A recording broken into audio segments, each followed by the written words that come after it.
Es totalmente normal que tú y yo nos sintamos indignos de estar en la presencia del Señor. Nos sintamos indignos de su gracia. Nos sintamos indignos de su misericordia.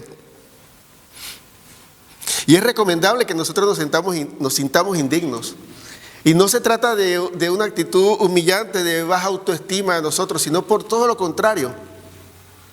Es la actitud humilde más correcta que tú y yo podemos tener.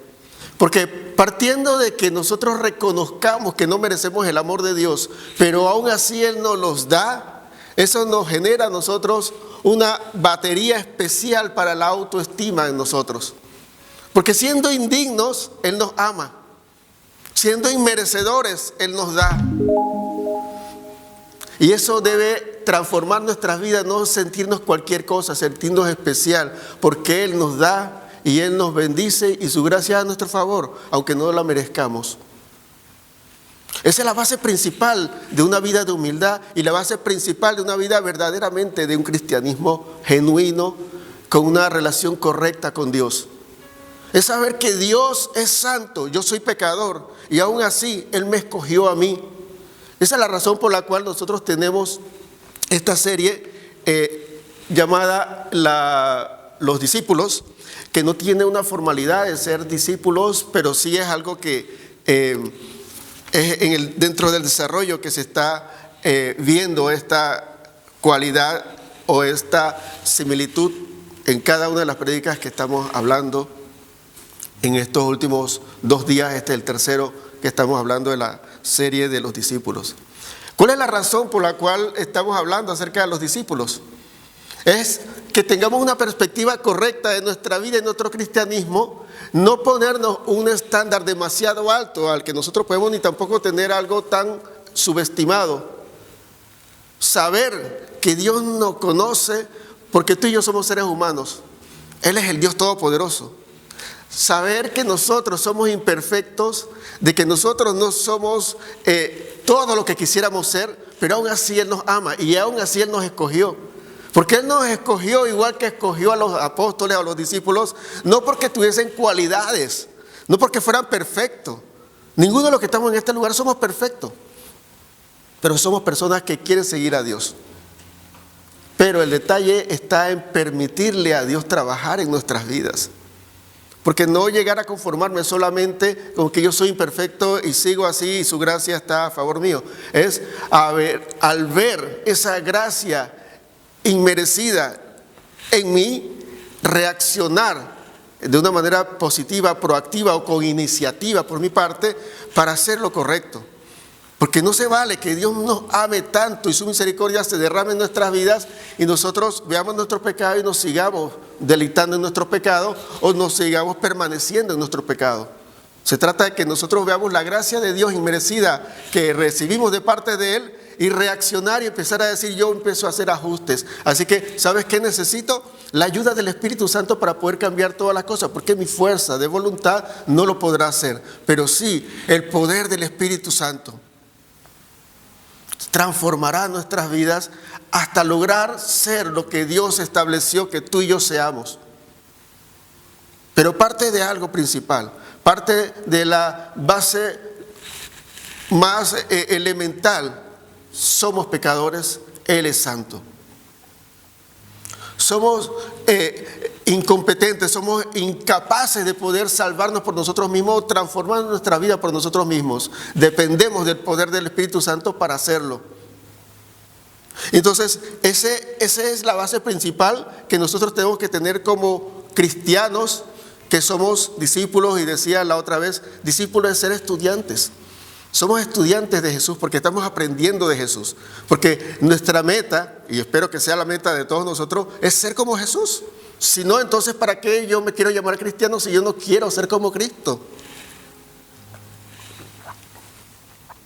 En los tiempos de la cortina de hierro, en los tiempos del comunismo ruso, habían maestros del socialismo, como por ejemplo Marx, y había los marxistas.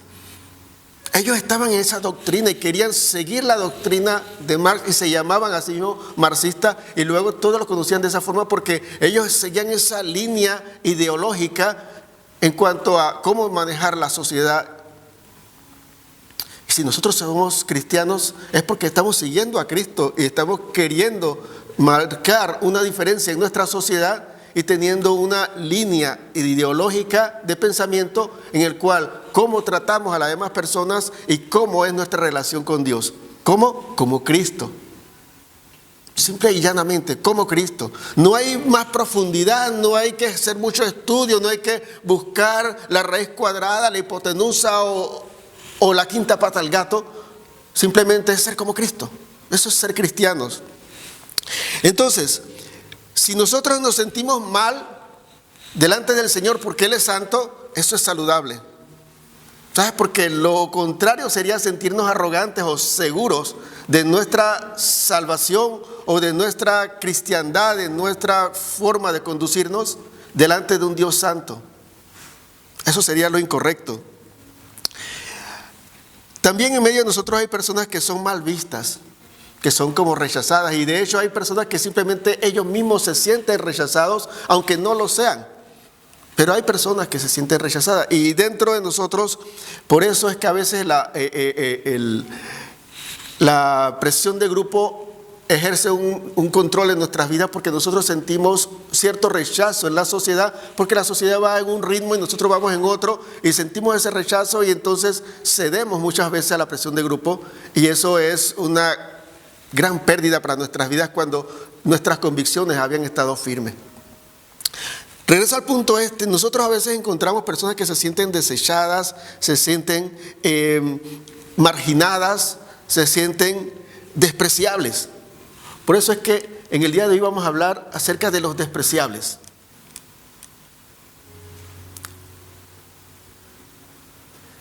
Vamos a hablar acerca de un despreciable.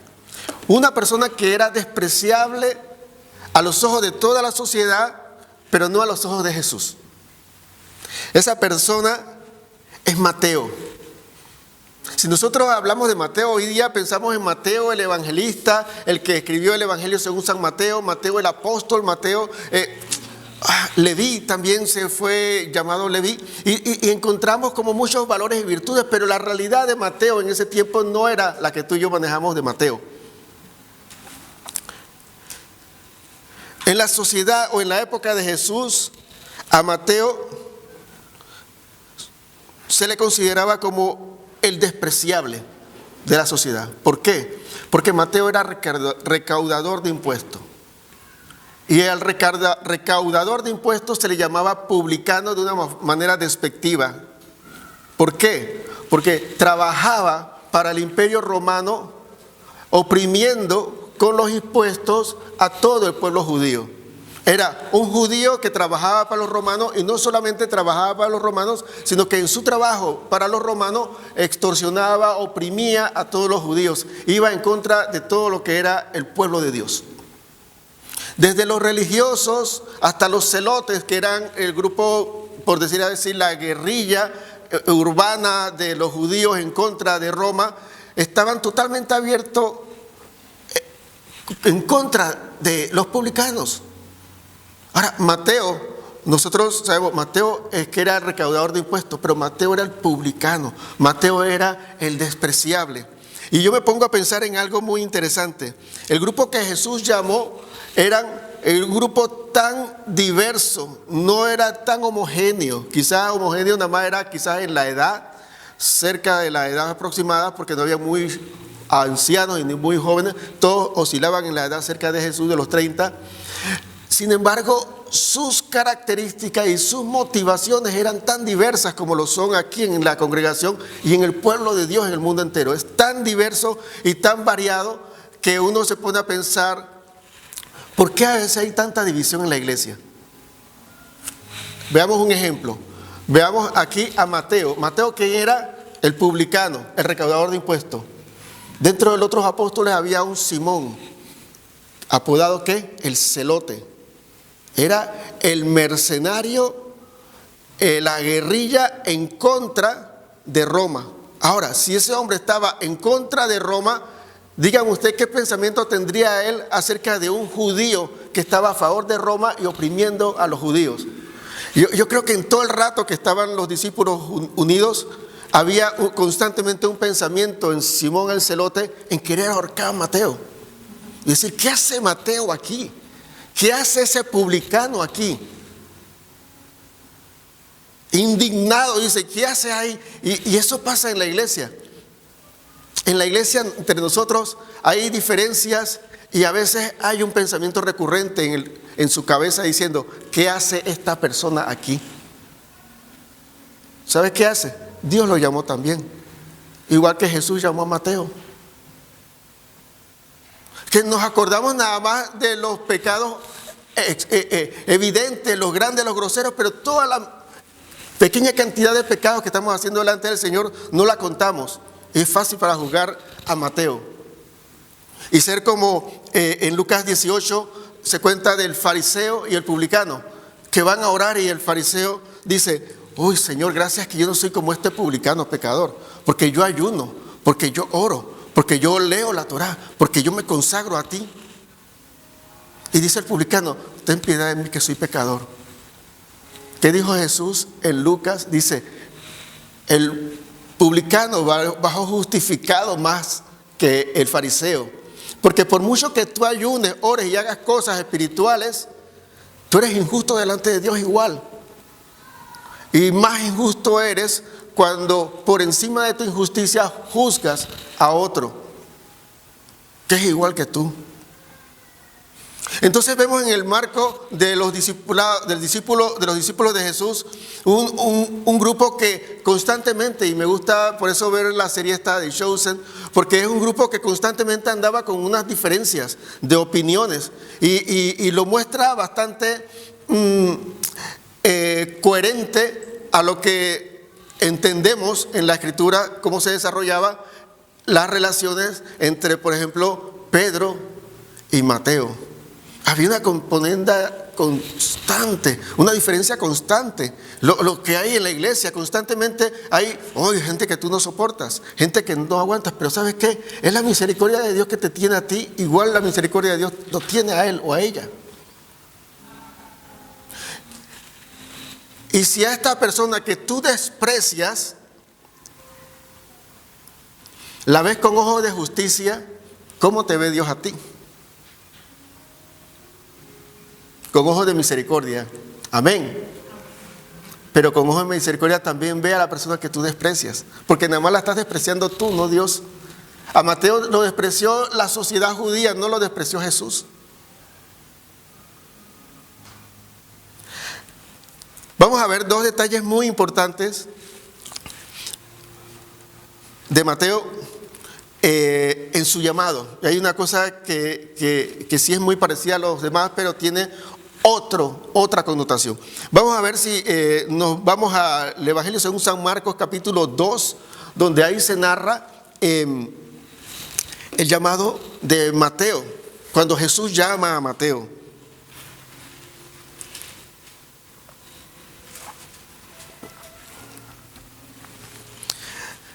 Marcos capítulo 2, ¿verdad? A ver si cada uno lo tiene, y si lo tiene, nos vamos poniendo de pie para leer la palabra del Señor con la reverencia que se merece su palabra.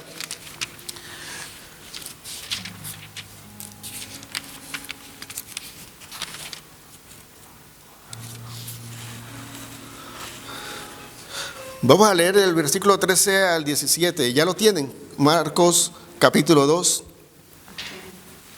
Sí, bueno, nos ponemos de pie todos y vamos a leer la palabra del Señor en el nombre del Padre, del Hijo y del Espíritu Santo.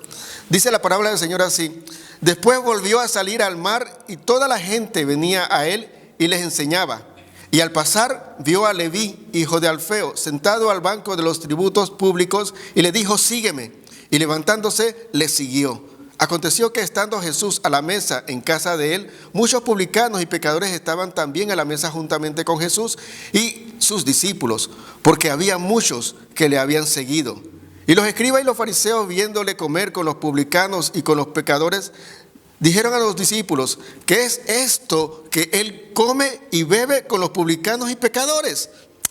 Al oír esto, Jesús les dijo, los sanos no tienen necesidad de médico, sino los enfermos. No he venido a llamar a justos, sino a pecadores. Amén. Vamos a sentarnos y vamos a ver nada más 2 detalles en este pasaje. Y luego vamos a ver este mismo pasaje en otro evangelio, precisamente en el evangelio de Mateo, para ver otra perspectiva, cómo Mateo vio esa situación en ese momento. Ok, cuando se habla de Leví, el hijo de Alfeo, es el mismo Mateo. Entonces todavía está en la situación en la cual Jesús le cambiaba los nombres a sus discípulos, y Mateo es un regalo de Dios, su significado del original griego o el arameo. Y Leví posiblemente era su nombre original. Indistintamente de esto, este era el mismo hombre, el que estaba en los tributos, el que estaba recolectando los impuestos. El versículo 14 dice: al pasar, vio a Leví, hijo de Alfeo, sentado al banco de los tributos públicos, y le dijo: sígueme. Y levantándose, le siguió. Hay una cosa que quiero es marcar ahí. Es lo mismo que pasó con Pedro y Andrés, que pasó con Juan y con Jacob, que le dijo: sígueme. Y dice que al instante dejándolo todo, le siguieron, ¿no? Ahora, ¿qué dejó Pedro y Andrés? Las barcas y las redes. ¿Qué dejó ¿qué dejó Jacob y Juan? Dejaron la empresa del papá. O sea, no era solo una barca, era la empresa. O sea, era algo un poco más. ¿Qué dejó Mateo? Dejó toda su fuente de ingreso, porque los publicanos tenían mucho dinero por trabajar para Roma. O sea, lo que dejó Pedro no se compara a lo que dejó Mateo. Y el llamado de atención aquí con nosotros, porque estamos poniendo siempre en perspectiva los apóstoles y nuestra vida, es: lo que yo he dejado para seguir al Señor no es lo mismo que ha dejado mi esposa, no es lo mismo que ha dejado Jessica, no es lo mismo que ha dejado Juan Ramón, no es lo mismo que ha dejado cada uno, no es lo mismo. Cada cual sabe qué ha dejado para seguir al Señor, porque definitivamente para seguir al Señor hay que dejar algo. Y esto es una premisa que hay que tener muy bien y hay que estar muy consciente de eso. Tú no puedes seguir con algunos pecados, no puedes seguir con una conducta, no puedes seguir con un estilo de vida, no puedes seguir con unas características y seguir a Jesús. Tienes que dejar cosas para poder seguir a Jesús. Y esa es una premisa que tenemos que tener nosotros bien claro. No hay una persona que siga a Jesús sin que haya dejado algo. Todos tenemos que dejar atrás algo.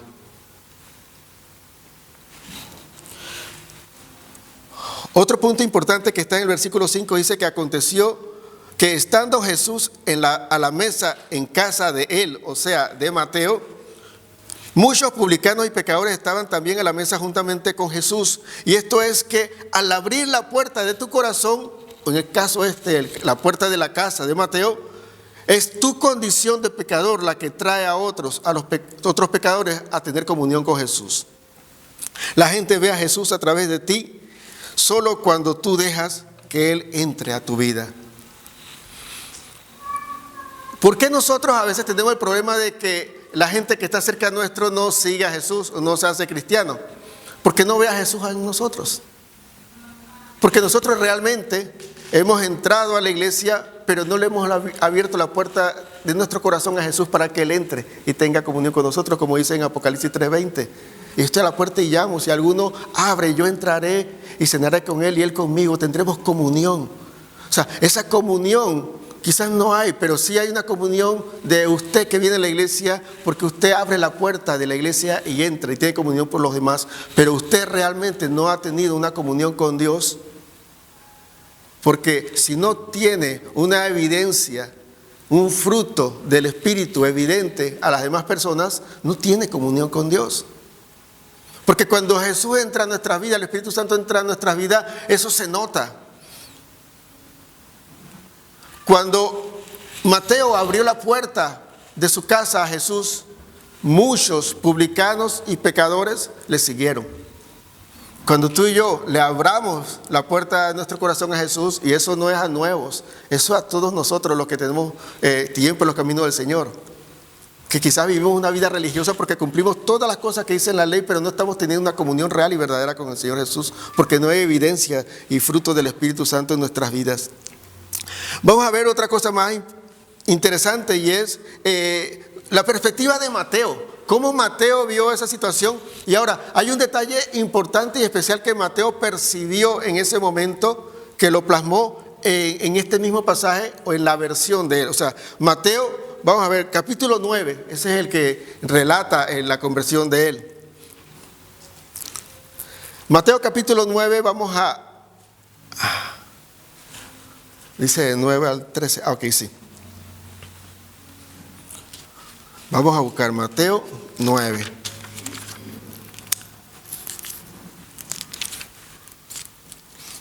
Mateo es el primer evangelio de los 4 evangelios, así que si está en el Nuevo Testamento, el primero es Mateo. Capítulo 9, el versículo 9 al 13. Si los tienen, nos ponemos de pie nuevamente, ya no los voy a molestar, nuevamente es la segunda lectura y la última, todo lo demás simplemente va fluido. Vamos a leer la palabra en el nombre del Padre, del Hijo y del Espíritu Santo. Pasando Jesús de allí, vio a un hombre llamado Mateo, que estaba sentado al banco de los tributos públicos, y le dijo: sígueme. Y se levantó y le siguió. Y aconteció que estando él sentado a la mesa en la casa, he aquí que muchos publicanos y pecadores que habían venido se sentaron juntamente a la mesa con Jesús y sus discípulos. Cuando vieron esto, los fariseos dijeron a los discípulos: ¿por qué come vuestro maestro con los publicanos y pecadores? Al oír esto, Jesús le dijo: aquí viene la diferencia. Los sanos no tienen necesidad de médico, sino los enfermos. Id pues y aprended lo que significa misericordia quiero y no sacrificio, porque no he venido a llamar a los justos, sino a los pecadores al arrepentimiento. Podemos sentarnos.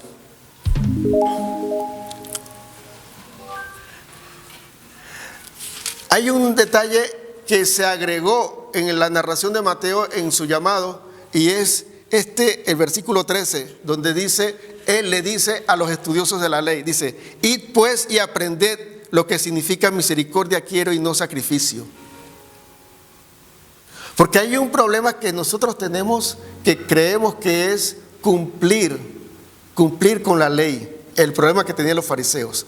Todos nosotros como cristianos, cuando empezamos a andar en los caminos del Señor, empezamos a ver una serie de conductas que no debe tener un cristiano. Empezamos a ver una serie de palabras que Dios nos habla que tengamos que hacer. Y el enfoque nuestro natural es cumplir con eso. Cumplir lo que nos dicen que no hay que hacer, cumplir con la conducta que hay que tener, cumplir con lo que dice la palabra que hay que hacer. Y eso, la verdad, llega a ser un sacrificio, porque es algo que tienes que hacer en contra de tu voluntad. Sin embargo, dice: misericordia quiero y no sacrificio. Dice, Jesús le dice a los fariseos: mira, ustedes están criticándome porque yo estoy con los pecadores y los publicanos. Dice: vayan a estudiar la Biblia y vayan a leer para ver si logran entender cuando se dijo en Oseas: lo que yo quiero es misericordia y no sacrificio. Ahora, ¿nosotros entendemos eso? No lo entendemos. ¿Sabes por qué? Porque lo que quería decir Jesús es que el sacrificio es cumplir una ley. La misericordia es una acción o una reacción del fruto del Espíritu Santo, o por una llenura del Espíritu Santo. Cuando nosotros conocemos, cuando tenemos un encuentro con el Espíritu Santo real y verdadero, y cuando nosotros tenemos la revelación de la gracia de Él. Por eso es mi énfasis, lo hacía al principio del culto cuando terminó recién la adoración, es poder comprender nosotros en nuestra razón, en nuestra mente, que es la gracia de Dios la que me tiene a mí aquí.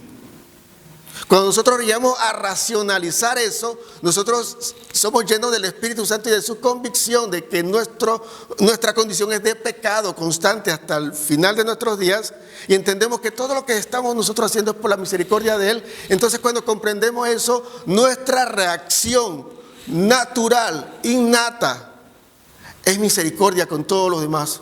Porque yo entiendo que Dios tuvo misericordia conmigo, y yo entonces la tengo con todos los demás. Porque si, como decía la parábola de los dos deudores, El que el rey le perdonó la deuda, que era grandísima, y cuando él sale, al que le debía menos, lo ahorcaba y lo metió en la cárcel por no pagarle la deuda. Y el rey se entera y dice: mira, no tenías que haber hecho misericordia como hice yo contigo. Dice: ahora tu deuda grande la tienes que pagar y vas a la cárcel. Era una parábola que nos mostraba que cuando nosotros conocemos la misericordia de Dios, que nuestro pecado, nuestra culpa, Él la perdonó, nuestra actitud debe serlo igual con todos los demás. Es perdonar a los demás. Porque si a mí Dios me perdonó, si la gracia de Dios se derramó sobre mí, es porque yo tengo que actuar con gracia y con misericordia con las demás personas. Y esa es una reacción voluntaria y automática que fluye de una persona que tiene la conciencia clara de quién es, de que Dios es grande, que es santo. Yo soy pecador, me perdonó. Entonces yo tengo que vivir en esa línea de pensamiento, perdonar y amar a las demás personas. Entonces entenderás que no es un sacrificio cumplir la ley. No es un sacrificio escuchar qué conducta tiene un cristiano para es que yo quisiera hacer esto, pero es que un cristiano no lo hace. Hoy tengo que hacer esto porque un cristiano lo hace, una cristiana lo hace y tengo que hacer esto. Eso es sacrificio. Pero cuando tú entiendes la gracia de Dios, no hay ningún sacrificio. Tú dices: Dios me amó. Dios tuvo misericordia de mí. Dios me perdonó. ¿Yo cómo no voy a perdonar? La gente que le cuesta perdonar, ¿sabes qué? No conocen el perdón de Dios, ¿sabes? Porque cuando tú conoces cuánto Dios te ha perdonado a ti, tú eres capaz de perdonar a los demás, porque lo que tienes que perdonarle a otro es mínimo a lo que Dios te perdonó a ti. Es mínimo. No hay comparación. Por eso, la aclaración de Jesús a los fariseos: ustedes están regidos con la ley, ustedes juzgan a todo el mundo, ustedes dicen: este es despreciable, este no es digno, ¿qué hace aquí? Si fuera el Mesías, ¿por qué está con los pecadores? Pero si tú conoces la misericordia, vas a comprender lo que dijo Dios con ese profeta del Antiguo Testamento: yo quiero misericordia y no sacrificio. Yo quiero alguien que me ame voluntariamente y no obligado. Y eso yo estoy seguro que esa es la parte que tú y yo entendemos mucho más claramente. Yo no quiero a alguien al lado mío que esté obligado a estar al lado mío porque yo quiero tener una pareja. Yo quiero a alguien que esté al lado mío que me ame y que yo sea su deleite y que disfrute estar conmigo. Es más, que quiera estar conmigo. Yo no quiero a alguien que esté obligado, que es que dale, voy a estar contigo, bueno, ni modo. Sacrificio. Yo no quiero eso. Dios tampoco quiere que tú estés cumpliendo la ley con un sacrificio. A la persona que ama, nada es un sacrificio. Yo no tengo absolutamente un pensamiento de que me tengo que sacrificar por mi esposa porque yo la amo. Y yo no tengo que tener en mi cabeza en ningún momento el concepto de que tengo que hacer un sacrificio por Dios, porque es que yo lo amo. ¿Recuerdan cuando la adoración decía que yo estoy en el trono de justicia? Está el Cordero que por mí murió. Y entonces quiero estar en la presencia del Señor, en el trono donde está su hermosura y santidad. O sea, todas esas cosas que son contrarias a mi vida como pecador. Ahora, lo que llama la atención cuando tú escuchas esa canción nuevamente es entender que no armoniza con que tú estés en la presencia de Dios, en la hermosura, en la santidad, en la justicia, y que Él te diga que te ama. Eso no tiene lógica. Porque si tú estás en la presencia del Señor, donde está la justicia, la santidad de Él, solamente el conocerla te consume a ti. Te descarta. Y si alguien es consciente del amor de Dios y de la santidad de Dios, más que deleitarse en la presencia del Señor, se humilla para decir: Señor, ten misericordia de mí, gracias. Y por eso es que dice en esta canción que en ese trono de justicia tú escuchas a Dios diciéndote que te ama. ¿Cómo le escuchas? Porque estás ahí. Porque no estás consumido, porque no estás donde deberías estar. Estás donde Dios quiere que estés por su misericordia. Cuando todos estos conceptos nosotros lo racionalizamos, nos damos cuenta que tenemos que reaccionar a ello. Tenemos que aceptar eso, y en esa aceptación de ese concepto, mi vida se transforma en generosidad y en misericordia para con todas las demás personas. Esa es la razón por la cual Jesús le dice a los fariseos: vayan y aprendan qué es lo que Dios dijo a través del profeta cuando dijo: yo quiero misericordia y no quiero un sacrificio. Yo quiero que tengan misericordia de los pecadores, no los que lo estén juzgando. Yo quiero que tú convivas con las demás personas sin sentir que son despreciables, porque yo tengo misericordia de ti. Yo creo que constantemente le decía a Simón el Celote, o sea, tú estás como Jacobo y Juan, ¿no? Los fosforitos, los hijos del trueno, que quieres agarrar a pedazos a todo aquel que está contra la ley de Moisés y aquel que oprime al pueblo de Dios. Pero la misericordia que yo tengo contigo por ser tan violento, es la misma la tengo con por haberse dejado manipular por el pueblo de Roma. Porque cada uno de nosotros cojeamos de una pata. Cada uno de nosotros tenemos una debilidad, y no tenemos nosotros ninguna autoridad para juzgar a nadie, y mucho menos hacerle sentir despreciable. Mateo no se la vio fácil en medio de tantos que lo menospreciaban. Usted se imagina, todos los que seguían a Jesús estaban siguiendo al Mesías Salvador y Redentor. Tenían la esperanza de que Jesús fuera el que los liberara de Roma. Y aquí entra en medio de los 12 a un publicano y a un pecador. No solamente publicano y pecador visto a los ojos de los fariseos, sino alguno que traiciona al pueblo de Dios. ¿Cómo van a traer a un traidor en medio de nosotros? ¿Cómo van a traer a un mundano, dirían algunos de los cristianos más ortodoxos o más religiosos? ¿Cómo se sienta aquí alguien que está en pecado? Se sienta porque igual que tú está lidiando con su pecado, y Dios lo ha llamado para limpiarse de su pecado. Ahora, Mateo no se la veía fácil. No fue nada fácil. Fue un trago bastante difícil. Yo me imagino la cantidad de humillación, de desplante, de rechazo que tuvo. Pero Jesús lo afirmó. Jesús lo afirmó de una manera que tú y yo no podemos entender, porque no está registrado, pero lo podemos ver en los resultados. Podemos ver el cambio de Simón Pedro cuando, después de que el Espíritu Santo descendió y le predicó a un montón de gente, se convirtieron y empezó a sanar y empezó a hacer un montón de cosas. Podemos ver el cambio, pero no vemos el cambio de Mateo. ¿Por qué? Porque Mateo era bajo perfil. Mateo posiblemente podía ser ese publicano que lo rechazó el fariseo, y que él simplemente no podía ni siquiera levantar la cabeza diciendo: yo soy pecador, yo lo reconozco. Ahora quiero hacer un paréntesis aquí en esta parte, y es que en las bienaventuranzas hay una que llama la atención y que nosotros tenemos que tener claro el entendimiento de qué significa eso. Cuando Jesús dijo: bienaventurados los pobres en espíritu. Un pobre en espíritu es como el fariseo, como el publicano, perdón. Un pobre en espíritu es como el publicano y como el pecador que dice: ten piedad de mí, que soy pecador. Un presuntuoso, un orgulloso en espíritu es aquel que no piensa que necesita un perdón de Dios, piensa que yo oro y Dios me da todo lo que yo pido, piensa que el otro es pecador y que no debería estar sentado con nosotros en la iglesia.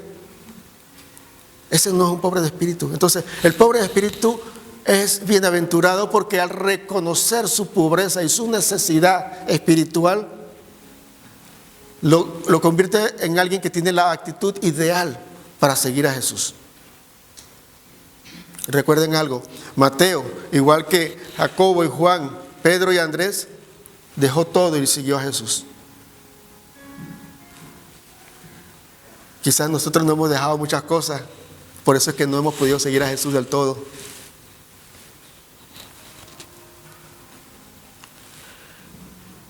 Y en medio del bullying, En medio del bulo, en medio de la presión que tenían los apóstoles o las personas judías que pudiesen verlo a él en medio de los discípulos, Mateo perseveró hasta el final.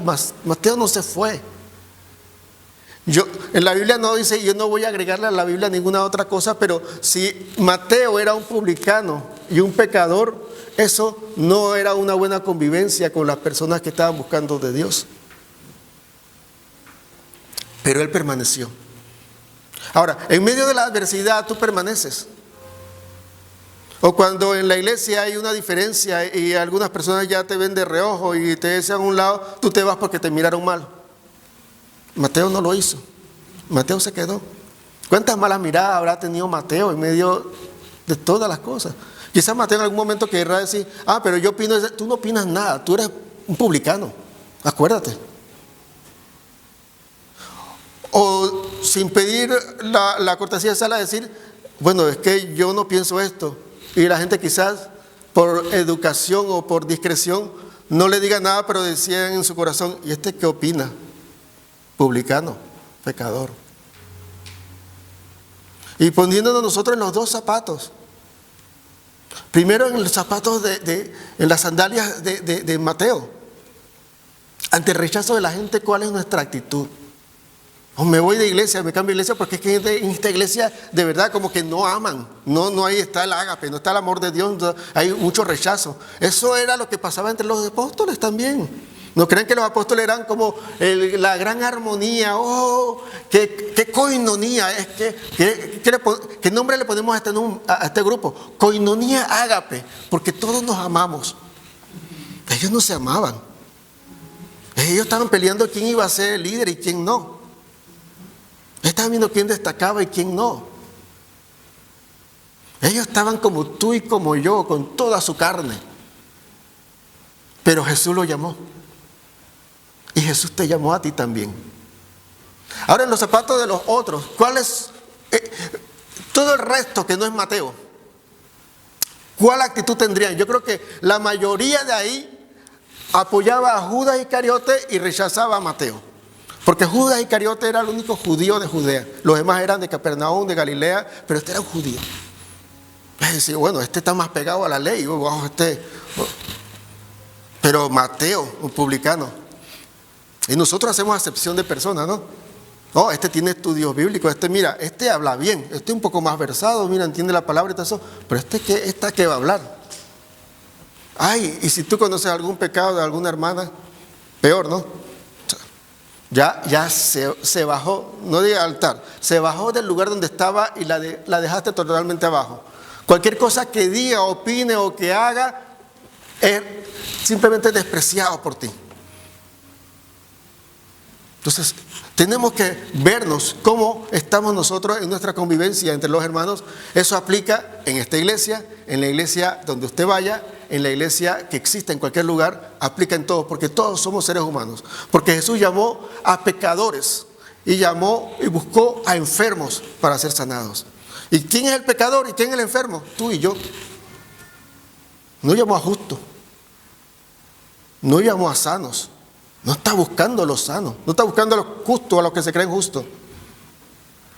Llamó a ti, que eres pecador y que eres pecadora. Pero Mateo se mantuvo fiel a quien lo llamó y no a quienes lo criticaban. Y la pregunta, ¿Dios te llamó a ser cristiano o a ser cristiana? Entonces tú tienes que ser fiel a quien te llamó. No a un pastor, no a los hermanos, no a las hermanas. Posiblemente no exista la gran coinonía entre los hermanos, entre las hermanas, especialmente entre las hermanas, que hay mucha competencia. Quizás no exista la armonía tal, pero ¿cómo está tu reacción al que te llamó? Y este es un llamado para que tú no te sientas despreciable por aquellos que te critican o por aquellos que no te ven bien. Que te sientas llamada, que te sientas llamado por el Señor. Y es un llamado también para aquellos que les es muy fácil criticar, que es muy fácil decir esta y esta son despreciables. Entender que, ¿sabes? Por despreciables somos todos. No merecemos la gracia de Dios.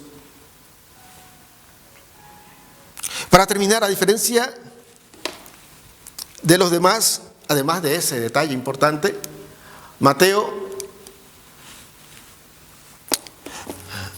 a diferencia de los demás, Mateo tenía algo muy particular y muy interesante. Mira, los demás eran pescadores, la gran mayoría eran pescadores, pero Mateo era estudiado. Mateo era de clase alta, bueno, porque lo consiguió por su trabajo. Mateo tenía otra educación. Mateo sabía escribir. No sé si los pescadores sabían escribir. Mateo sabía contar grandes cantidades. Los otros no sabían. Nomás las tablas del 2, ya el 3 ya se estaban complicando un poco la cosa. La del 5 un poco fácil. Bueno, no sé si ya había reloj como en estos días, que el reloj nos ayuda con las tablas del 5. Pero que te hablen de las tablas del 7. 7 por 8. 81. Hay un montón de Mateos aquí. La capacidad que tenía Mateo era útil en medio de los discípulos de Jesús. Porque Mateo fue el primero que empezó a escribir los evangelios. El primero que empezó a documentar acerca de la historia de Jesús para que eso quedase plasmado y para que tú y yo podamos seguir a alguien que está más claramente descrito.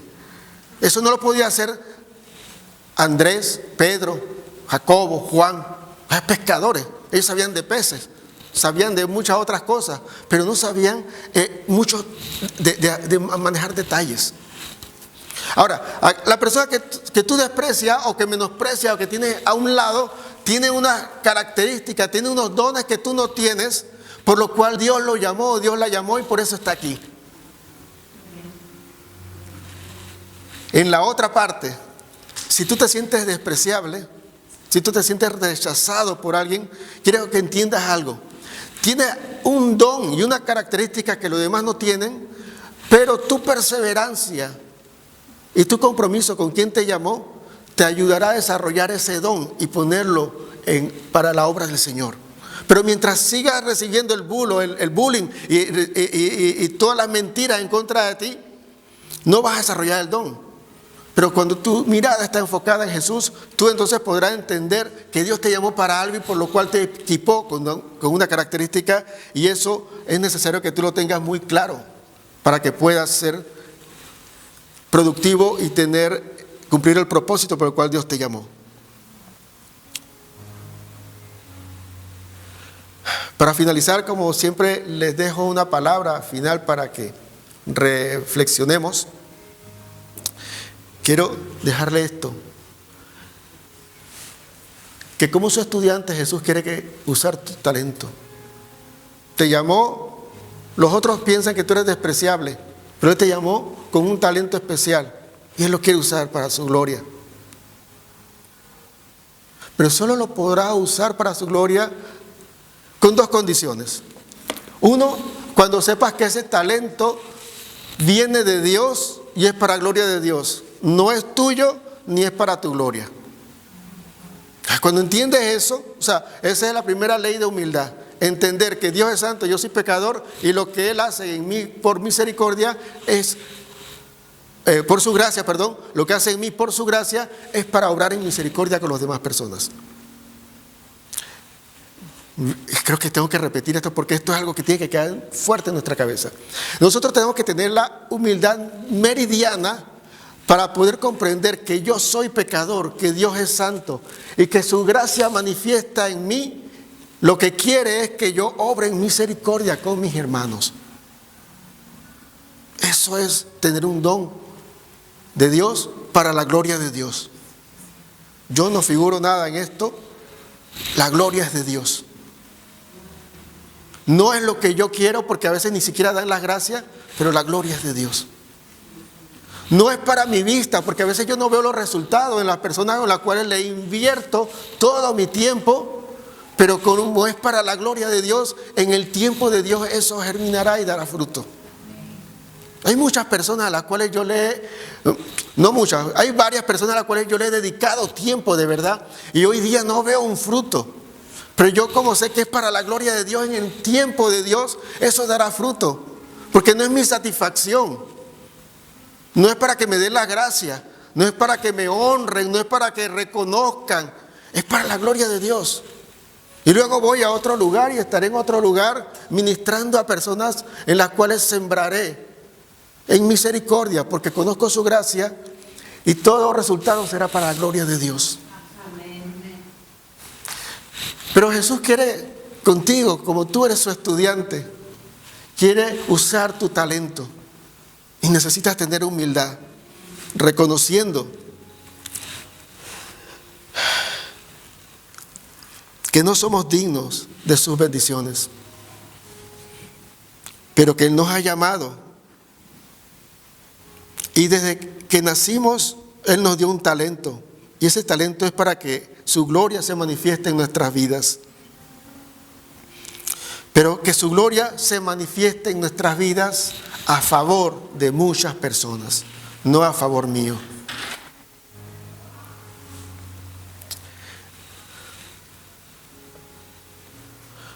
Yo quiero que oremos para terminar. Señor, yo vengo delante de ti, Señor, reconociendo que tú eres santo y que yo soy pecador, que yo soy pecadora.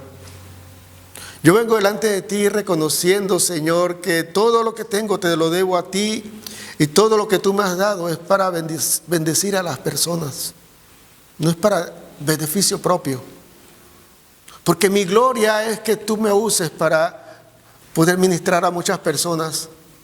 Mi alegría, mi orgullo es saber que tú me usas. Pero aún así, en medio de eso, saber que todo resultado es para tu gloria y será en tu tiempo y en tu forma. Quiero ponerme delante de ti, Señor, como una persona que realmente reconoce que es pecador y que sabe que nosotros no tenemos la capacidad o los méritos para estar delante de ti, sino ha de ser por tu gracia.